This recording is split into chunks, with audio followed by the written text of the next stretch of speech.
കുറച്ച് കാലം മുമ്പ് വരെ എൻ്റെ ഫേസിലെ സ്കിന്ന് ഇതുപോലായിരുന്നു. ഈ ഒരു കുഞ്ഞ് ടൈനി ബംസ് കണ്ടില്ലേ, ഈ ബംസ് എൻ്റെ ഫേസിൽ നല്ലപോലെ ഉണ്ടായിരുന്നു.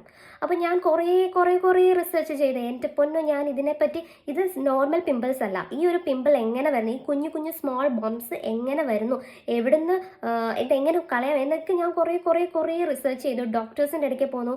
അങ്ങനെ ഞാൻ ഒരു തവണ ഒരു ഡോക്ടറിൻ്റെ അടുക്കെ പോയപ്പോൾ ഡോക്ടർ എനിക്ക് തന്ന പ്രൊഡക്റ്റാണ് ക്ലിൻമി സ്കിൻ. പക്ഷേ ഒരു കാരണവശാലും ക്ലിൻമി സ്കിൻ നമ്മുടെ ഈ ഒരു ഇങ്ങനത്തെ കുഞ്ഞു ബംസിന് നമ്മൾ യൂസ് ചെയ്യരുത്. എനിക്കത് യൂസ് ചെയ്തിട്ട് നല്ലപോലെ സ്കിന്നിൽ ഓപ്പൺ പോസ് വന്നിട്ടുണ്ട്. അപ്പോൾ ഞാൻ കുറേ സെർച്ച് ചെയ്തപ്പോൾ എനിക്ക് കിട്ടിയ ഒരു പ്രൊഡക്റ്റാണ്. ഇതാണ് ആ product. 10% salicylic acid plus LHA ഉള്ള ഈ ഒരു മിനിമലിസ്റ്റിൻ്റെ ഈ ഒരു ക്ലെൻസറാണ്.